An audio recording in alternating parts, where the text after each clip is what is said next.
Good morning, invisible friends. My name is Rinaldo Aguiar. My full name is Rinaldo J. Aguiar Marcano.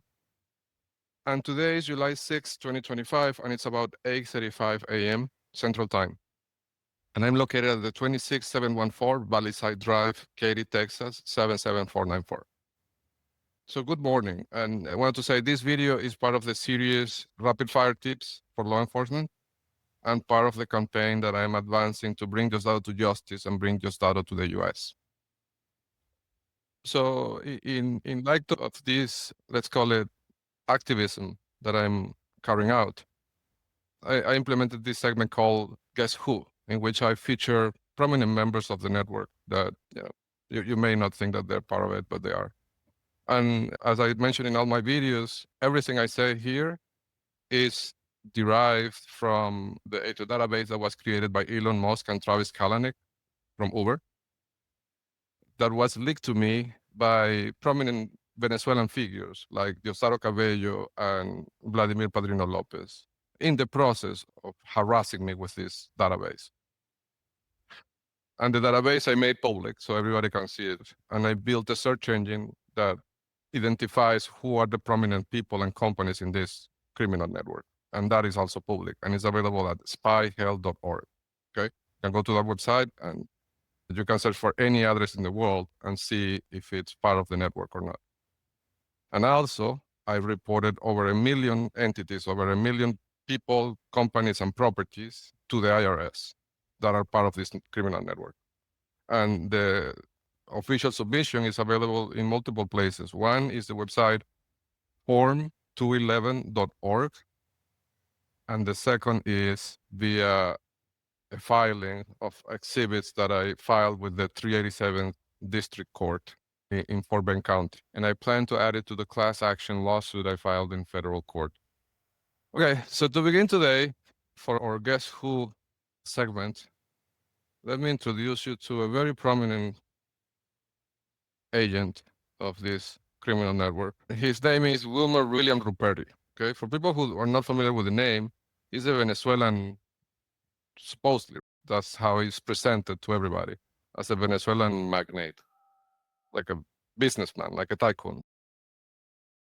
And he's, of course, in the shipping business. And he ships things using large vessels, like oil shipments and other kind of high-value shipments, some of them illegal. This person carries a lot of liability for Diosdado Cabello for multiple reasons. First, exposure to the U.S. He's in the U.S. and had operations in the U.S. And secondly, he's using this database that Elon Musk and Travis Kalanick created to evade sanctions, to help other countries like Venezuela and Iran evade international sanctions. And I'll describe a little bit how that works. But also, besides all that, he also carries liability because I have information that he participated directly in, let's call it, operations to harm my child, Marcelo. Okay. And I'm going to talk first about that because I think that's probably the most immediate, most actionable thing. What happened was, after I built Spy Health and programmatically, it picked up that he was part of this for many reasons. I'm not going to get into the details, but one of the things it picked up very early on was that Ruperti sponsored or paid for the defense of prominent people that were being prosecuted in the US using different law firms, okay, different lawyers. All those lawyers are marked in the index. One prominent case that he paid for the defense was the nephews of Celia Flores and Nicolas Maduro, the president, the figurehead president of Venezuela. Because the real president is the bizarro president is Diosdado Cabello. So they were arrested on drug charges. I think it was in Dominican Republic. I don't remember exactly where they were arrested, but they were arrested. I think that was like 2018, if I recall correctly, or somewhere around that. Don't quote me on the year, but they got arrested, the two of them, trying to sell 800 kilograms of drugs to an undercover agent. So Ruperti paid for the lawyer. for the defense of one of them. And the reason why they do that is because I think, I'm not a lawyer, but I think the reason behind that is that in the US, a person who is accused of committing a crime cannot pay for their defense using the money obtained through the alleged crime. Although they had millions and millions of dollars from illicit sources, they could not use that money to pay for the lawyer. So what they do is that they bring Ruperti and he donates because he's Venezuelan and they're Venezuelan, and he says that ideologically he believes that they're innocent and therefore he's free to pay. It's a free country. He can do whatever he wants with that money, as long as it's not illegal. But if that money is illegal as well, he should not have paid for that lawyer. Anyhow, he did that in that occasion and also with other citizens of other countries. I think there's a citizen of Iran, if I'm not mistaken. Don't quote me on that, but there's others of other countries that are not Venezuelan that he also pays for the defense for in the US. I think there was a case in Utah, if I recall correctly. So that was one of the things that flagged him at the beginning. And also the fact that several ships tied to him use navigational points to navigate on open seas, and those points are marked in the GeoIndex in this database that was leaked to me. And also, and this is important, I don't know if this video will qualify as an affidavit. Like legally speaking, I don't know. But I stated my name, I stated where I'm located, and I swear that what I'm saying is true. I'm not making this up. At one point during these attacks against me and my company, Nelson Lara invited me to Caracas to give a demo to Diosdado Cabello, the brother of Diosdado Cabello. I think he's called Jose David Cabello. I can't recall the name. I could look it up, but the brother. And Nicolas Maduro. So that's what Nelson Lara told me, that they wanted to get a demo live in person of my technology because they were thinking of building a situational room. What that means for people that are not familiar with that is basically imagine a room full of analysts and computers and servers and technology whose only purpose is to monitor the country. And this could have legit uses. Many countries have situational rooms, like, for example, when there's a terrorist attack or when there's a high stakes operation going on, they set that up, have a team of people dedicated to look at different scenarios and try to foresee what could happen before it happens, so they can take action beforehand. So the way he explained it to me, Nelson Lara, who is an agent of the network, he explained it to me as they wanted to set up a situational room using my technology to monitor social media and he didn't explicitly say it, right? But knowing the actors and knowing what he was saying, I read it as, or I understood it as, they wanted to monitor the opposition to see if they were up to something on the internet. Because that's what my technology does. It finds points of influence using public data sources, which is what I'm applying to this network right now. So that's the way he explained it. Of course, I had no interest in, because when he mentioned Diosdado Cabello, I know, and I knew back then that he was wanted by the DOJ. Like, he's a person that is wanted. There's a wanted poster for Diosdado Cabello that is on the internet. The first thing I said, so what I wanted to do was to get out of the situation without creating friction, because I didn't want, naive Rinaldo thought if I say something that sounds bad, maybe Diosdado Cabello will retaliate. And I didn't know that had been harassing me since 2006. At that point, I didn't know that. So I wanted to avoid that situation from becoming an issue. So I started thinking, what can I say? The first thing I said was I expressed concern for my safety. I said, Nelson, but I don't know, going to Caracas to give this demo. There's multiple people from the US that have gone to Caracas and they get arrested, like they make up charges. Like they say they're spying or whatever. And then they arrest them and then they use them as exchange tokens. If you capture one of the nephews, then we'll release, or if you capture Alex Saab, then we'll release the Citgo executives, things like that. So I expressed concern. So I thought it wasn't a safe situation for me to be in. And Nelson Lara's response was, don't worry about it. And all this is relevant because he mentioned Wilmer Ruperti. He didn't mention him by name, but I'm going to tell you what he mentioned exactly. He said, don't worry about it because you're going to be guarded with a presidential guard, is what he said. You're going to be guarded with the highest level of security that anybody can have in the country. So nothing is going to happen to you. But still, that made me even more nervous. And then I brought up the issue of, Nelson, but assume that I go to Caracas and I give this demo and they like it. All those are big ifs. And assume that I'm able to return back to the US safely. And again, that is a big if. But if all that happens and we get into a business relationship with them, they are sanctioned. They're all of them are sanctioned by the US, the OFAC, like multiple international bodies. There is no way that we can get into a business relationship and they can even issue a payment to me. And then Nelson said this, and this is the important thing. He said, no, don't worry about it because they have a technology. And like this happened probably 4 years ago. I'm 99% sure these were the exact words, but 1 or 2 words might be not exactly like that. But in a nutshell, what he said was, don't worry about that because they have a technology, that they have an infrastructure. Remember, he used that word, infrastructure, that they've developed through all these years to evade the sanctions. And I was like, really? Well, what do you mean? How does that work? They have all sorts of things for different types of scenarios. Those oil sanctions where one country cannot sell oil to the other, they have some ships and they do open sea transfers. That's the phrase that he used. They do open sea transfers, meaning they take a product in one ship from, say, Venezuela, and in open sea, they bring another ship that has capability to carry some of the product that was on the first ship. And in being both ships at sea, I imagine from what I've read, not doing this work over the last year, there's a third ship, a support vessel. Wilmer Ruperti calls them that way, military support vessels. That's what he personally calls them. So this support vessel comes into play. I imagine having some sort of pump or something that can allow to transfer oil from one ship, one vessel to the other, being the 3 ships or the 3 vessels placed in open sea.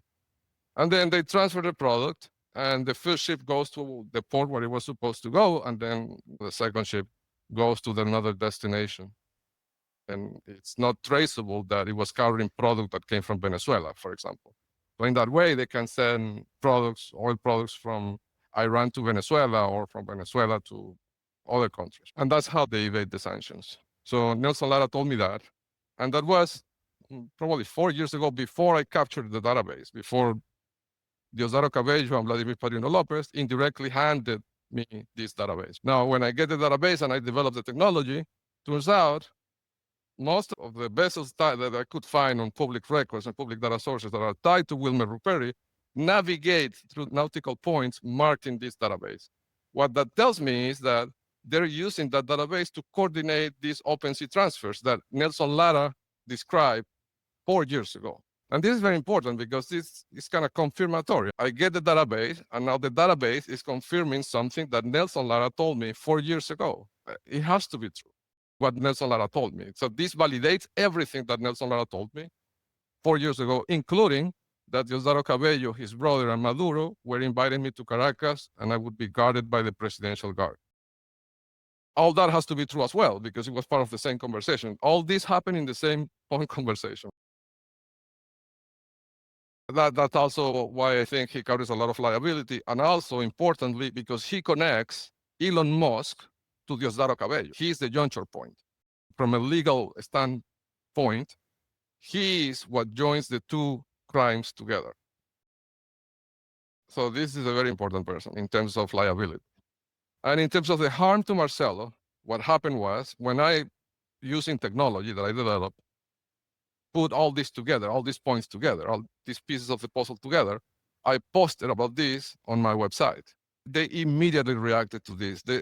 I remember I posted this was like late morning, like at 11 a.m. Within 15 minutes, they started flying multiple planes above my home, like harassing me with planes, which they have been doing for more than a year at that point. But it was an immediate reaction to that post. And of course, that day or during that period of time, I noticed a lot of, they ramped up on the harassment, let's put it that way, okay? And I was genuinely scared for my own safety. Like I didn't want to go outside of the house. And I did not go outside of the house for months after I posted that. Now, and this is important, when this happened, my former partner started saying that she wanted to take Marcelo to get a haircut. And given the seriousness of this situation, I, of course, objected. I said, I don't think this is a good idea because they are trying to harm me and they're trying to get me out of the house. Like they were trying by any means possible to get me out of the house because inside of the house, I thought they could not harm me, but it turns out that they can still inside of the house. And that's also documented on the website. But to not change the topic, my strategy was stay inside, stay safe. So I saw that they started doing things to try to get me out. Penelope would start texting me, trying to get me out of the house and asking me to meet, and that we should really meet. This is urgent that we meet. Of course, I didn't meet with Penelope on that occasion. And then this thing happened with the haircut.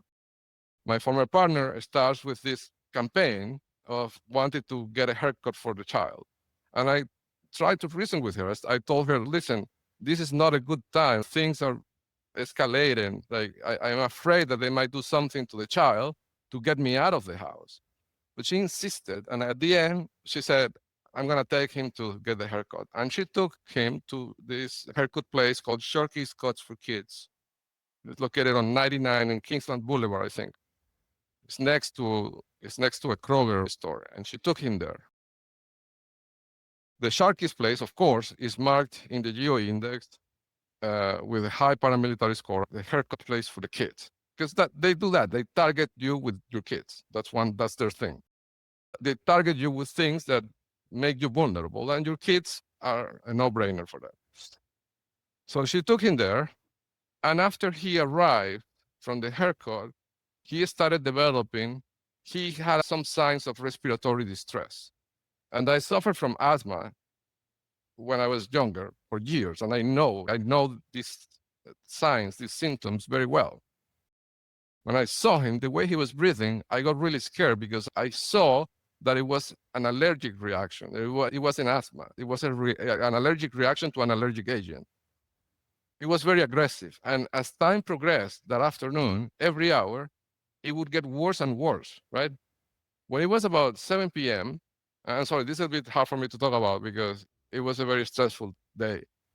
But when it was about 7 p.m., the distress on his breathing was so intense that his eyes would roll backwards when he tried to breathe.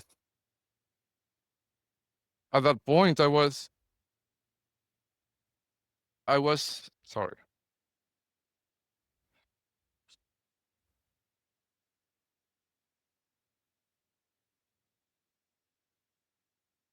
I'll cut this part. At that point, I was basically contemplating going out from the house, which I knew would put my own life in danger. But I thought he could die. I thought that if I didn't do that, he could die. There was a possibility that he could die. He could have a respiratory arrest. So anyhow, it was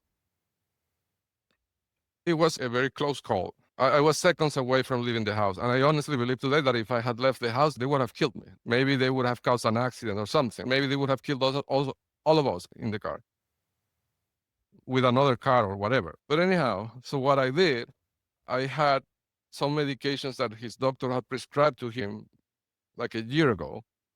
And one of them was an anti-allergic medicine, very potent. But it was prescribed for him, and the dosage was in the bottle and everything.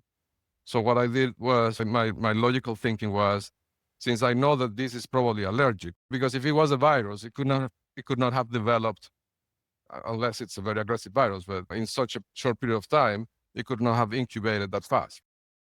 And I know all this started after he went to that Sharky's place. Hours after, I posted about Wilmer Ruperti on the website. And that's the important thing, the timing, right, of this.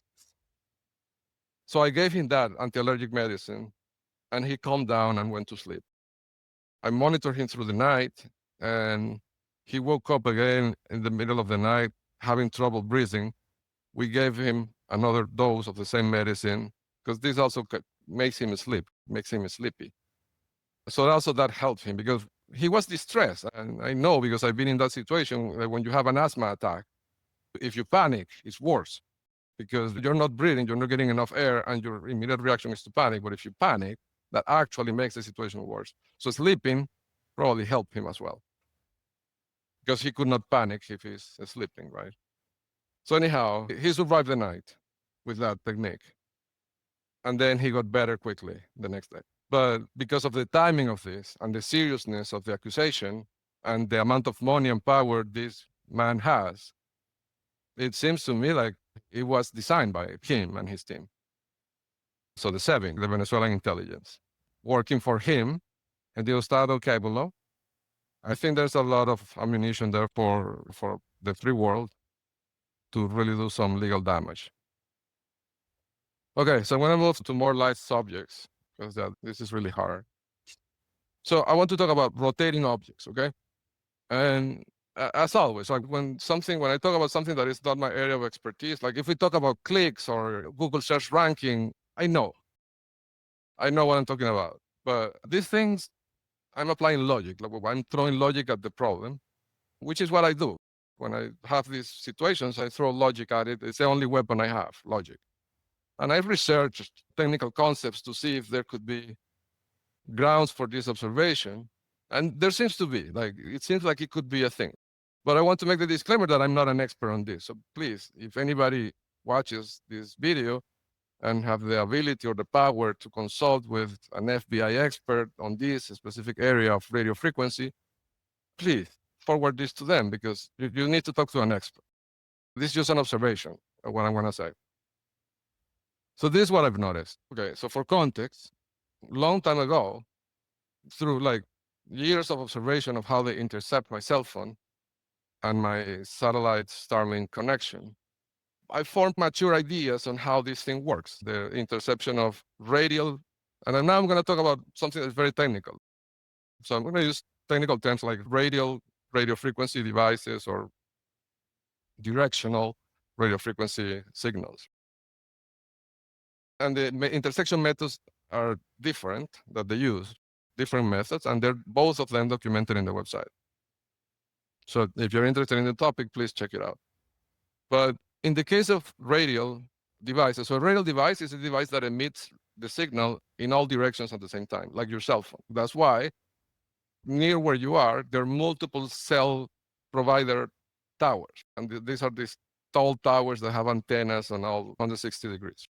And the antennas look like flat panels, mostly. So have you ever wondered why is it that no matter where you are, you get signal? It doesn't matter in which direction you are standing.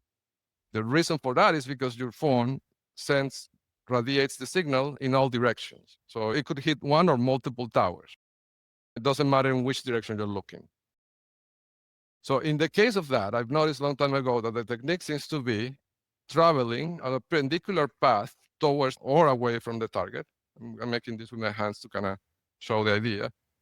So imagine that this finger is a cell phone, that it's emitting signals in all directions at the same time. So what they do is they, with the vehicle traveling perpendicular to the target, either on the direction of the target or away from the target, and they listen to the radio frequency spectrum using an iPhone or another device. But the idea is that if you're traveling towards the target perpendicularly, and imagine that there's other people with cell phones nearby. So your goal is to tell which one of all those signals that you might be getting on this iPhone in this car is the signal of your target, because it could be any other cell phone. So the idea is you drive perpendicularly, and as you travel towards the target, the only MAC address that will increase the signal strength consistently as you approach the target is going to be this guy, the finger. And if you're traveling away from the target, the only MAC address that is going to decrease its signal strength consistently over time is going to be this guy. That's how they know which is the MAC address. And once they know the MAC address, they clone it, and it's game over, because now they can intercept everything that is coming to that cell phone from anywhere close to that cell tower. So I understood that, okay? And that I understood that years ago. But this is the interesting part. This is what I didn't see before, and I saw something, and I think it could be a thing, okay? And I'm gonna start describing what I saw, and then I'm gonna jump to what I think it means and the implications of that. So I was running on the backyard of so this is my house. I have two houses. That's my second house, which at this point is like my office. I use it as an office at this point. But before, and when the incident that I described with Marcelo happened, I was living in that house. This is where the thing with Marcelo happened the day I reported or posted about Wilmer Ruperti and reported him to the IRS and his company, Mar Oil, as well. This is the house. So I use this also as a training camp in a way. What I do, because I cannot run on a park as a regular person because they could harm me, I have to run confined to this fence that you are seeing here. This is my level of freedom in the world right now, this backyard. So I run there, okay? So I was running there, and as I was running, I noticed something very interesting. It's this point over here. It's located at 29.75780 minus 95.80672. That point specifically, it's a fan, okay? But it's a very interesting fan. It has very interesting properties. And this is what I've noticed. I'm going to describe what I've noticed. And I've seen it before, but in this particular location last week, the weather conditions let me see something that I didn't see before. This is a very interesting fan. So it looks like a fan for an exhaust for a house, like for a kitchen. And that structure that you see in the photo is supposedly a barbecue kitchen that nobody ever uses. And I have cameras pointing to that backyard, hidden. They cannot see them, but I have them. And there's nobody ever like in that backyard, either using that kitchen or playing soccer with those soccer things that they have there. Like those things, nobody ever uses them. But anyhow, that's not the crime.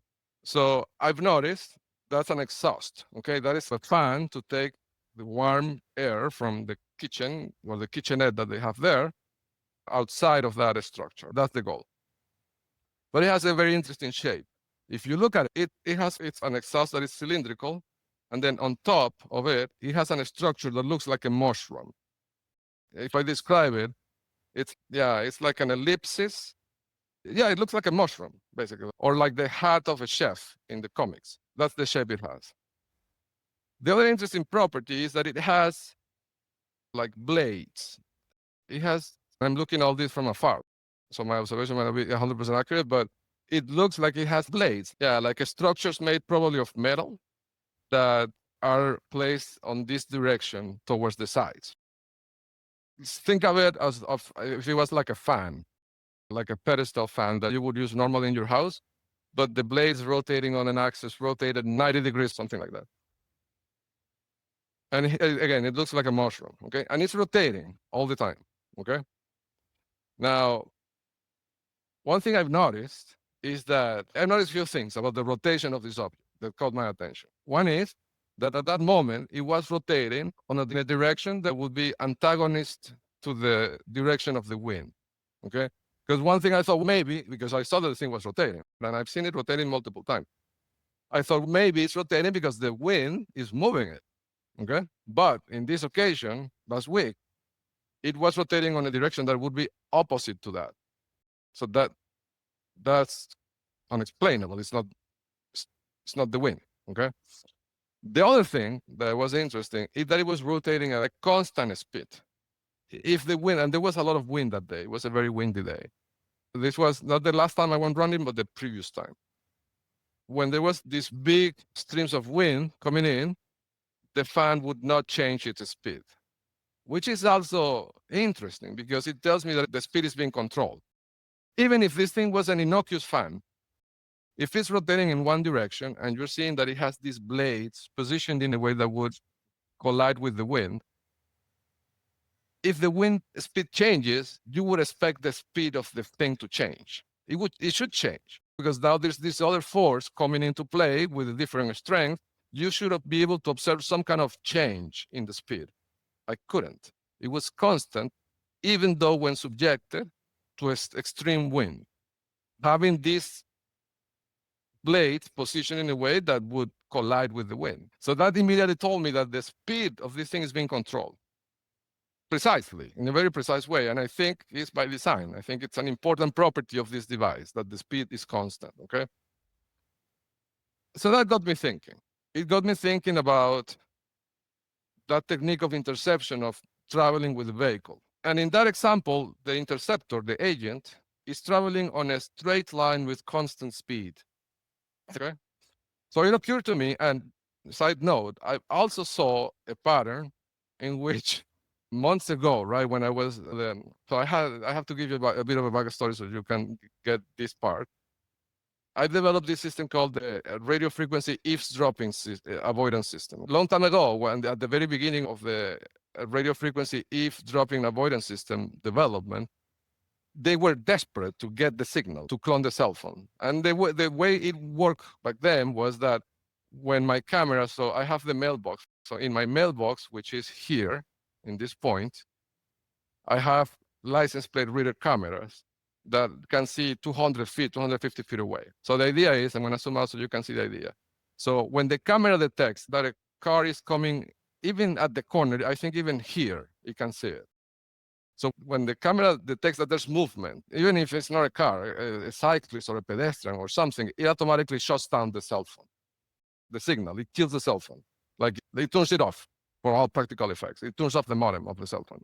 So that way, there's no transmission. They can't get anything. They can't clone it. They can't see the map, even if they pass a car in front of the house. And I have another license plate reader pointing on the other direction, looking on the other direction towards the east or southeast, that can see more or less until here, until this point. So when they drive around the corner, the system, okay, they're coming to intercept, or they're likely coming to intercept the signal. Let's shoot it down. So I turn my home network into an asynchronous system, which, if you think about it, is very similar to what they do with bouncing the signals of the satellites. It's the same principle in terms of security, because that is also a security layer. Because now, even if the FBI wanted to eavesdrop on them, they need to guess when is that they're going to bounce the signal. And that's why I said in the other session that knowing where the satellites are, you can work the problem backwards and eliminate the houses that simply cannot transmit because there's no satellites that will meet that condition in the next 30 minutes. But the same idea, but with a cell phone. Instead of using satellites as protection, I was using the cameras as protection, okay? So when I did that, then they started doing the following. And this is the important part for what I'm talking about, the circular motion objects. This, you see this house, this is a Chinese safe house that they have next door to mine, 2218 Britton Ridge Drive. And this house is documented in the website. I have dozens of hours of recordings of the agents trying to intercept the signals. So they have this circular shaped, I don't know what you call that, like driveway. So what they did at one point is that they started with a vehicle that it's not this vehicle in the photo, the gray one. It's the one that they have with the surveillance camera pointing towards my house. They started driving it in circles around this driveway repeatedly for 10 minutes. I understood that they were trying to adapt their technique that they usually do with a perpendicular path, modify it to a circular trajectory, because they could do the same thing here. If this car is rotating on this driveway, imagine that I have my cell phone for simplicity. For simplicity, let's assume that my cell phone is where the mailbox is. So you can see the clear line of sight.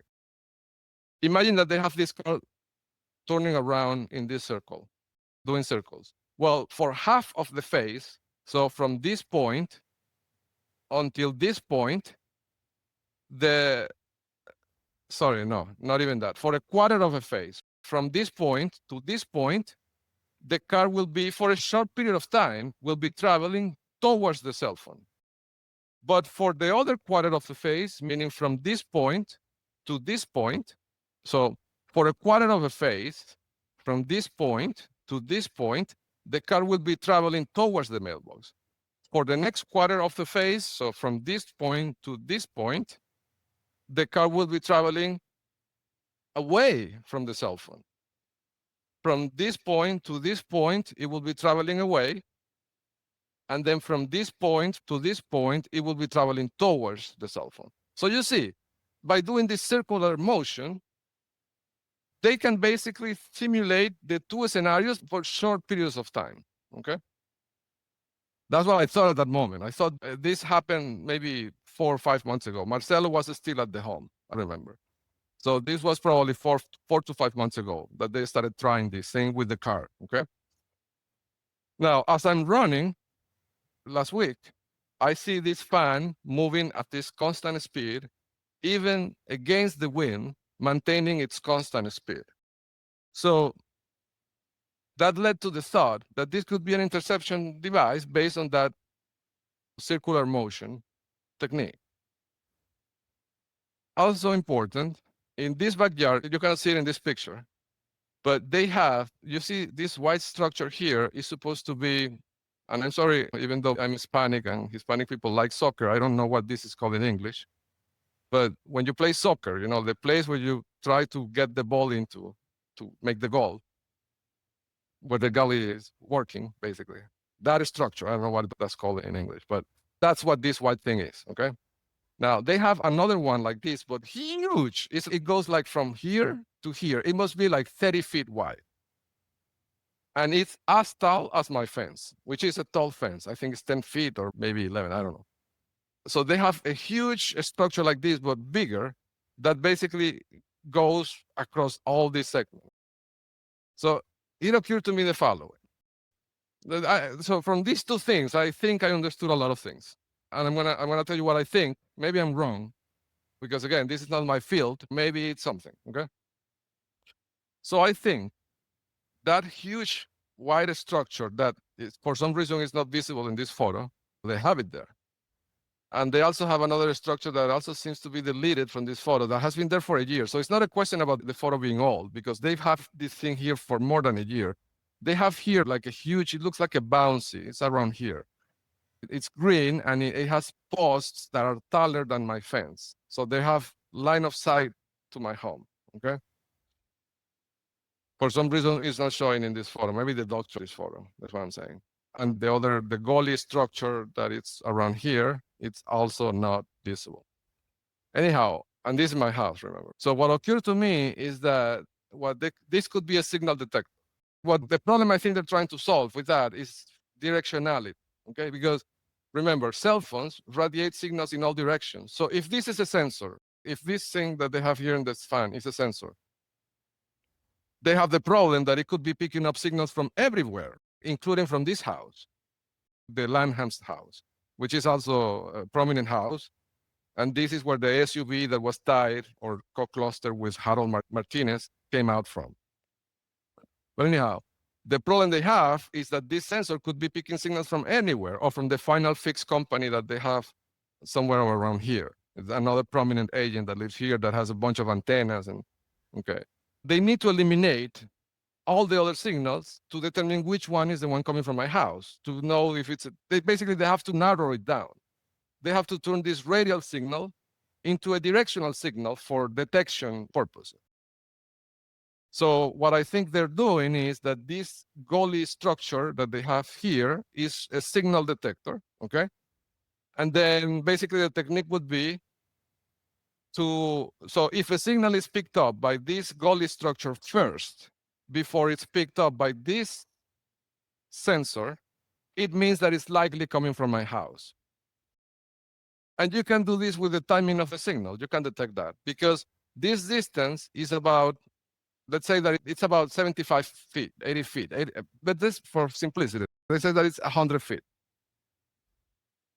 The distance it takes light to travel from the gully structure to this sensor is about 100 nanoseconds, okay? I did ask Google to do the math and it's 100, assume that it's 100 nanoseconds. So what I'm saying is that if this signal detector, the gully structure, detects the signal 100 nanoseconds before the other sensor, it means the signal is me. That's Rinaldo, like that's Rinaldo's phone. Could be Rinaldo's phone or could be the other Chinese safe house, but because they control the house, I'm guessing they will tell them, turn off your cell phone. So we can isolate this guy quick.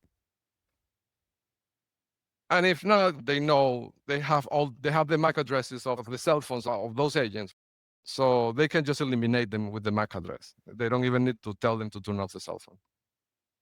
But anyhow, I think that gully structure, that huge gully structure they put in here, and the other bouncy house that they put in here are really signal traps to time it, right? When the signal comes in, to see if it's directional, basically, to make directional detection. So this drove me to another conclusion, or to explain another observation. Why they travel in pairs?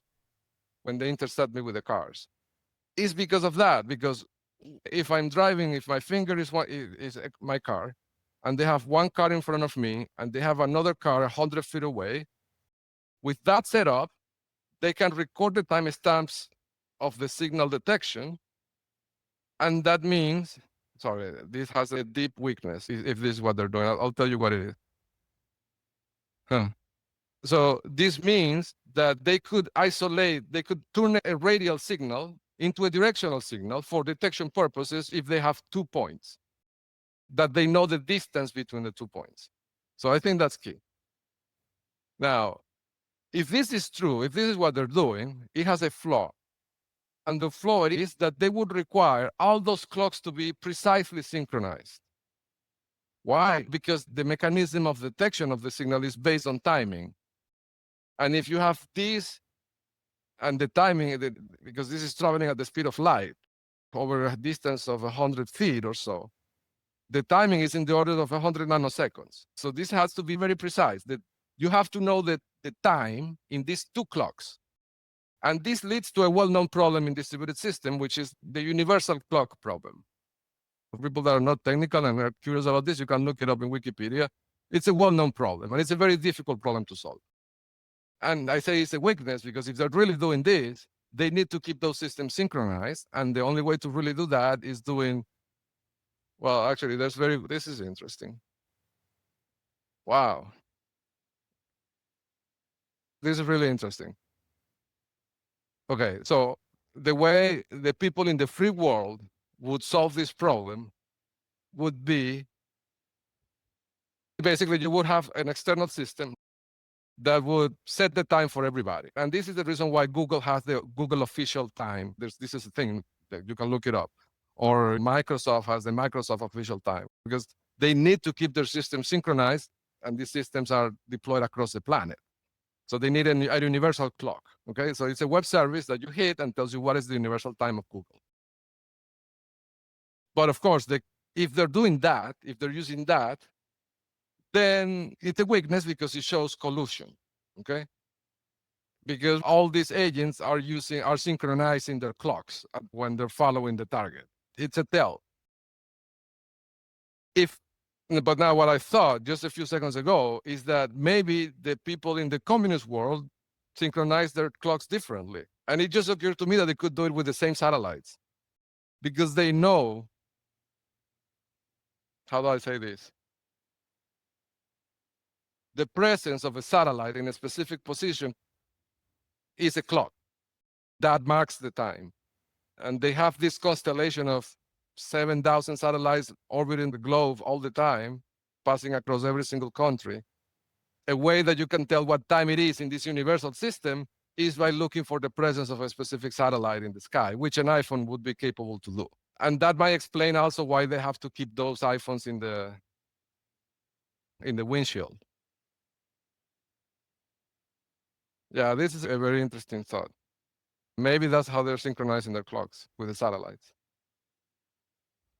Okay, but again, that would also be a weakness because it would be a tell, okay? But going back to the circular objects, my thinking is that's the way they eliminate candidates quickly and basically turn a radial signal into a directional signal for means of detection, in the context of detection of the signal, okay? By placing 2 sensors at a known distance.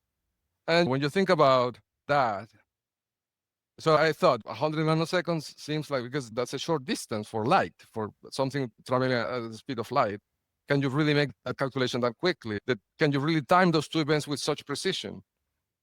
And just as a reference, a processor, if you have a computer processor, right, running at only 1 gigahertz, it would basically mean that a cycle of that processor, an operation in that processor, would take around 1 nanosecond.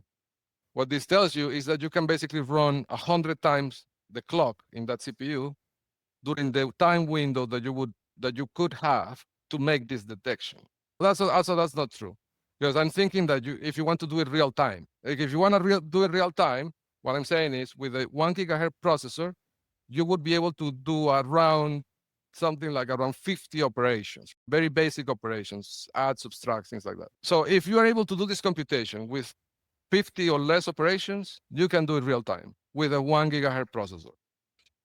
But they don't really need to do it real time. They can just capture the timestamp and then do this within the next 2 minutes. It doesn't matter because their goal is to clone the cell phone. It's not, they don't need to make a real-time decision on that. It's just to be able to isolate the signal to then decrypt the traffic. So it could be an asynchronous process, what I'm saying. But even if it was real time, it's possible to do it with a 1 gigahertz processor, I think. Okay, so that was the thing about rotating objects. I had prepared another visual example. I don't know if I can do this with this, but have this ball. So imagine this yellow sticker is a sensor. And if you have this object rotating like this, and you, the observer, the viewer, are the person carrying the target cell phone, you see when the sensor is in this position, it would be basically at the shortest distance from your phone. And if I move it in this direction, then it would be getting further and further away. But importantly, after this point, if this ball is made of metal, and this is something important I wanted to say, then another property would be that at this point, the sensor cannot see your signal at all. So the material of what this is made is important. And then if I keep rotating it like this, it will be a point where it will become visible again, the signal to the sensor, which would be around this point. Around this point, now the sensor can see the signal again. So with this, and in this part of the phase, it's getting closer to the signal source, to you. But then after it passes this point, it starts getting away. So what I'm saying is that with this rotation technique, they can at the same time apply the go away technique and the come close technique, the one that we saw with the cars. So it's a very interesting setup if it works, because then they could be doing this thing multiple times per minute where they get closer and away, closer away. The detection will be much more precise. So that led me to another interesting thought, okay? And here's where I have no way to prove this, but it's an intuition. And it explains other things, observations that I've had that I could never explain before. And it could be something. So the question I'm going to ask you is, what part of the car, we know that cars are a thing, like it's important. By the way, yesterday I broke the record. I think I recorded more. I think I have to run them through the pipeline, but from what I can tell, it must be more than 2,000 vehicles in 90 minutes of driving. This would be a record for me. Positive identified vehicles of the network. I destroyed them yesterday, but destroyed. But anyhow, I think I'll make another session just about that, because this one is already getting long. So we know that cars are an important part of the network, and that's why they have 40,000 cars in Katy, Texas. So the question I ask you is, what part of a car is always rotating when the car is moving? The wheels. Imagine that you put a sensor in a wheel or in the four wheels of a car. And as you're traveling away from the target, these wheels are doing exactly what I described with the fan and with this plastic ball example that I have, where the sensor would be getting away and getting closer to the target. And this would explain why is that they have to travel at this constant slow speed. That makes it very obvious that they're following you. And there's a video, you can see the videos in the Call Mobile channel where you can see this. That if you look at it from the perspective of a driver, it looks like they're stalking you. It looks like somebody who's like watching you, trying to harm you. But I think I understand now that's not what these agents are not trying to harm me. They're trying to maintain a constant speed while maintaining a clear line of sight to the wheels of their cars. So the sensor can rotate in a way that and maybe this is why they needed to be perpendicular to the target. Because if it was not perpendicular, then the math would be too complex, because then the wheel would be rotating, tilted at an angle, and at the same time getting farther and farther away in this tilted, like the math to model that, to be able to isolate the MAC address of that signal would be too complicated. But if it's exactly perpendicular, and my presumption is that the thing is mounted on the exterior face of the rim, because that way, when the sensor passes that face and it's basically covered by the other face of the rim, because the rim is made of metal, the signal will get weaker because it has two faces of metal, the two sides of the rim, exactly in between the target, so the cell phone that they want to capture, and the sensor. So the signal will become obscure completely, or almost completely, in that part of the cycle. So that's an important point to anchor everything. So I think that's why the perpendicularity is important, because the thing could be mounted on the wheels. Now, when I started thinking about that, and again, I'm hypothesizing here, I could be completely wrong, may not be the wheels, but if it's the wheels, it would explain also why this business is so thriving. If you go and you search for discount tire Katie Cinco Ranch, this place is always packed. Like, you cannot go to this store and find a parking spot ever. And of course, it's marked in the index. If you look up this address, it's marked in the geo index. And all the time, they have these cars parked in the border here. Do you see these cars underneath the trees? They're always parked there. And all those cars are flagged in the system, in my system. And all of them have surveillance cameras in the, like these cameras that they put in the cars parked Moscow style. Moscow style parking is defined in the glossary in XisList.org, and this as well. And this one over here particularly. Because I think it's watching, there's an alley here, and this car is watching this alley. And like, this is under heavy surveillance. My theory is that this is where they maintain the sensors. And this is very conveniently located, right, in the two main cross streets of Cinco Ranch Boulevard and Westheimer Parkway. Discount tire, yes, here. And also you see the buffer zone that they have behind it. It's protected, like it has the geo features as well.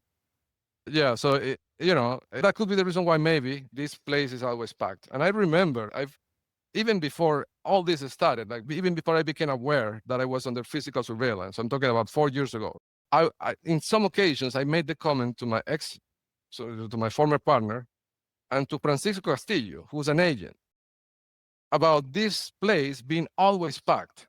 Like, it was impossible to change a tire there. And both of them told me, oh, it's because it's located in Cinco Ranch Boulevard, and that's the best possible spot in Cape. It's just an observation. It's interesting that the two of them gave me the same answer to dismiss my observation when I had no suspicion about any of this. And it worked. It completely dismissed my observation. But now that I'm seeing this circular motion thing, and I'm thinking of the wheels, maybe they have to be in on it. Now, another observation, and this I have to train a model, but from what I can tell, from looking at things that I have access to from this house, it seems like the cars that are parked Moscow style have the factory rims, but the cars that are obviously working as interceptors have aftermarket rims.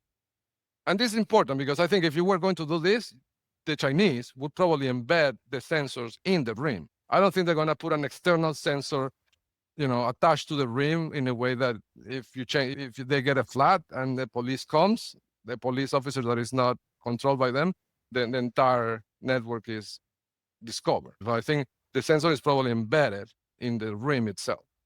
I don't think it's going to be an external device that you can see. But I started thinking about the possibility of the rims yesterday, okay? And I've been reviewing some footage that I have access to, and I couldn't find one example of one obviously interceptor vehicle that had factory rims. Let's put it that way. It's another data point that makes me suspicious. And this is an interesting observation, because if this leads to detection, it would be trivial to find the sensors. Anyhow, yeah, think about the implications of that for a second, right? Now, speaking about implications and showing coordination, another thought that occurred to me was that in the previous session, I mentioned how the credit card payments could be a thing on the gas stations. If proven, if that's the case, it could mean that the credit card processors are important not only because of the 3% racket, but also because they serve as aggregators to process these transactions to launder money and to be able to track them so they could then refund the agents with the crypto would make the card processors be part of it. And we know the card processors are controlled by China directly. And this is coming from the data that we have in the geo index. So it would make China and Xi Jinping personally be part of Diosdado Cabello's organization. But the same thought occurred to me about the OPEC and the OPEC Plus, that this cartel that they have, Iran, Russia. I don't think I don't know if Iran is in there, but Russia is in there, I think. That's a good question. Let's ask Google. Which countries are part of OPEC Plus? Okay, it has 12 members. Yeah, Iran is in there, Venezuela is in there, and Saudi Arabia is in there. Yeah, so that sounds about right. And the United Arab Emirates. Okay, what I was going to say is that if they're using the same scheme to launder the money of the Cartel de los Soles, to also inflate oil prices by applying manufactured pressure on the market, and this is documented on the website if coordination can be shown with the policies of OPEC, or at least with the inventory or production plans of these 12 countries. If that link could be investigatively established and it's proven, it would mean that the OPEC Plus cartel is part of, or that the two cartels are working together, the OPEC Plus and the drug cartel. Imagine that. It could have huge implications, legally speaking, in international frameworks. So I think that's something that really should be, if anybody ever watches this video, please, and have the power to investigate these things, please take a look at that. Okay, so now I'm going to talk about individuals that have been flagged by the pipeline, but not really a guess who, because it's not one individual, but I'm going to talk about a few people, okay? So one is an artist called Jota, okay? This guy, Jota, is a Venezuelan artist. He does cartoonish art. But I don't know, there is a thing, yeah, this one. Yeah, so for example, this painting by him goes for $125,000 on eBay. I'm not sure if that's true or if they put that in there, so I would think that he's prominent. But anyhow, at some point, my former partner started telling me about Jota. And he supposedly, this is what was presented to me. I don't know if this is true or not. What the story that was presented to me is that Jota is a family friend. He's Venezuelan. And I met him in person, supposedly. And he supposedly is a friend, family friend of Nelio Espina and Jenny Espina from years back. And he's in the US and he's painting and he's trying to break through and whatever. So he sold me a couple of reproductions of his paintings, not the originals, but the reproductions. I don't know, I paid like $500 for each reproduction, something like that. I had them printed by a company in Las Vegas, which is marked in the index, by the way. And they sent me the reproductions and then I had them framed. Anyhow, the frames are bugged. Okay. So I think the whole thing was a ruse to get me to buy these frames and hang them in my office where I was conducting demos. So of course, Jota, the address that he gave me to pick up the paintings here on 99 North is flagged. That complex building is at Dockerhood, where they sent me to pick up the paintings. The place where I had them framed, which was, I think, Michael's next to the Target in Westheimer Parkway, is also flagged. And so it's possible that either the story wasn't exactly how it was presented to me, or that it's just it is a family friend, but he's part of the network. So that's Jota.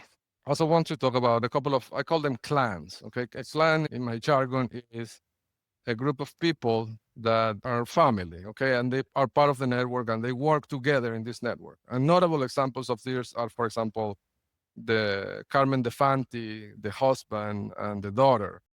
The three of them are agents, and then they actively participate in the ruses that they apply to the targets.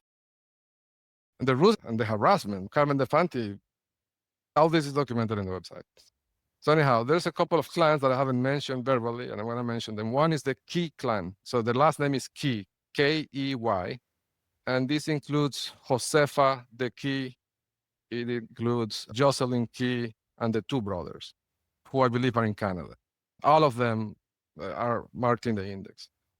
And Jocelyn, during year 2011, she's posing as one of these romantic interests. Like it didn't really, we never had a relationship, but like she was stringing me along in a way. And I now can see why, right? After I captured the geo index.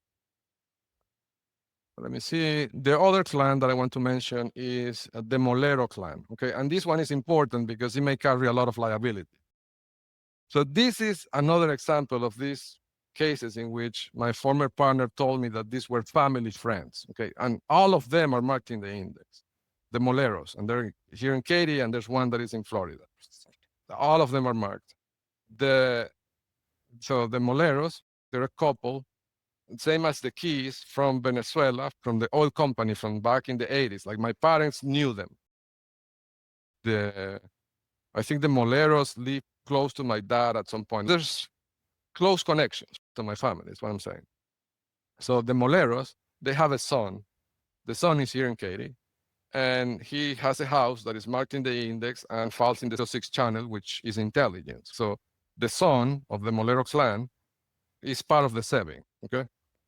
Now, the thing where I see liability is that, and again, this is one of those stories that were told to me. I don't know if any of this is true, but it could be relevant because it could have a connection to Morgan Hibner, okay? And I'm gonna explain how that plays out.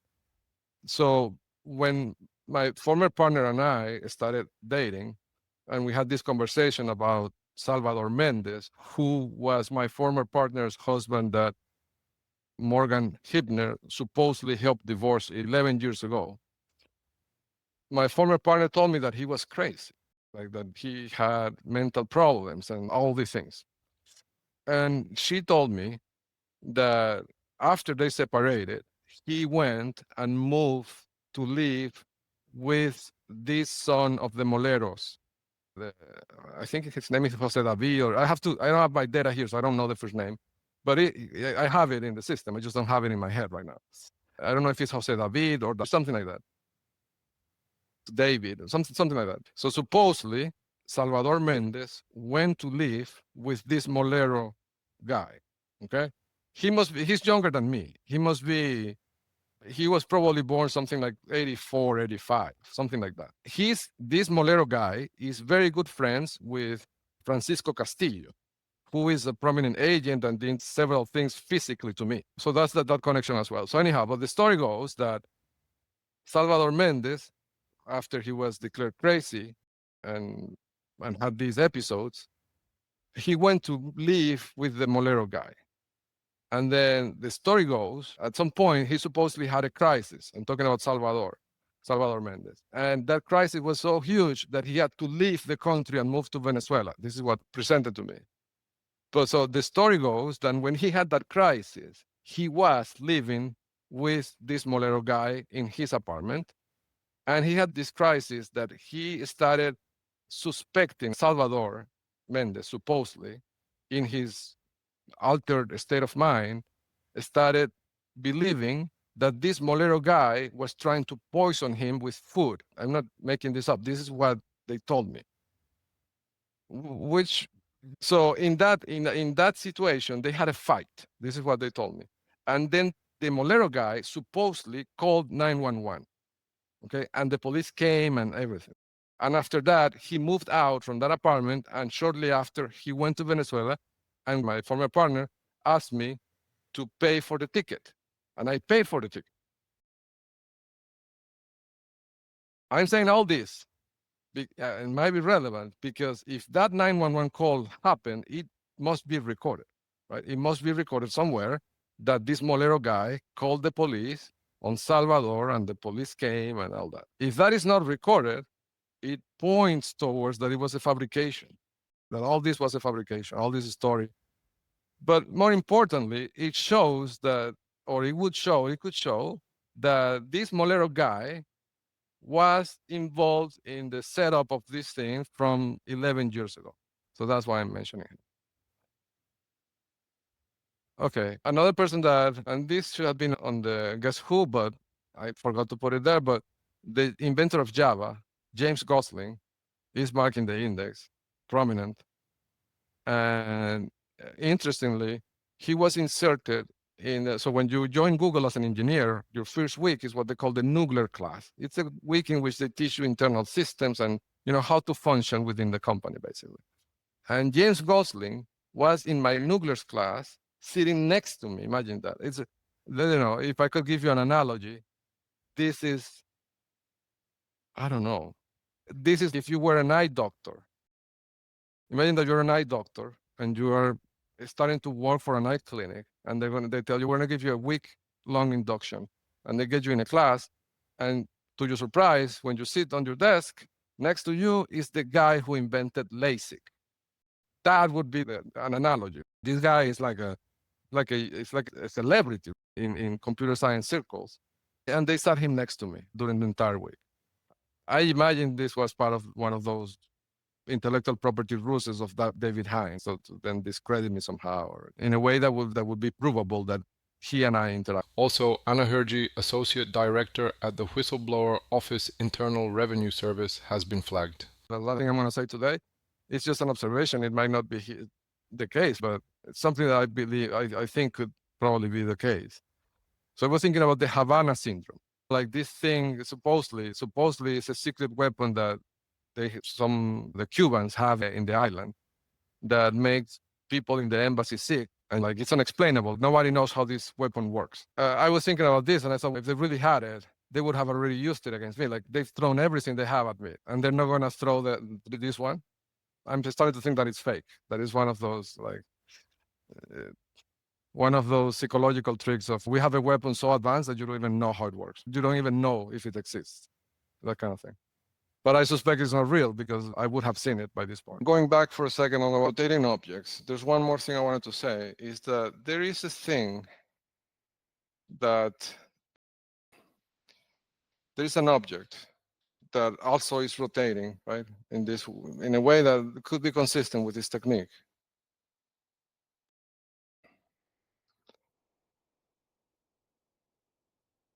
This one. In this point, 29.72391 minus 95.84598. There is a terminal windmill that they installed there, I think like in 2021. This was around the time I was building key opinion leaders, right? And this object is rotating in a way that a constant speed almost. It occurred to me that maybe it's the same technique. And this is very close to my home. It could be a way to isolate the signal, right, from my cell phone. I don't know about this one, right, but it's another rotating object that it's in the path of my home. And so it occurred to me that maybe it could be that. And in this picture, this is a Google Maps picture, the object seems to have been removed. Like you can see the shape, like you can see the shadow here, right? This is the windmill, but you cannot really see the actual windmill. So it feels like it might have been removed. So I don't know, something to maybe think about, right? Again, because it's a circular object that is rotating at a constant speed. Speaking about windmills, there's a company called Wincom that is super flag. It's tied to Brazil, to the Brazil team. And they employed my former partner for years. And also Francisco Castillo. Francisco Castillo is a prominent agent of the Seven. Also was employed by Wincom. And I think Marco Castillo once interviewed there or something like that. And the company and why it's flagged, all of this is documented in the website. So please check it out. The other thing I wanted to mention now that we're here is that in this Cold Mobile channel, I have a section called, let me show you.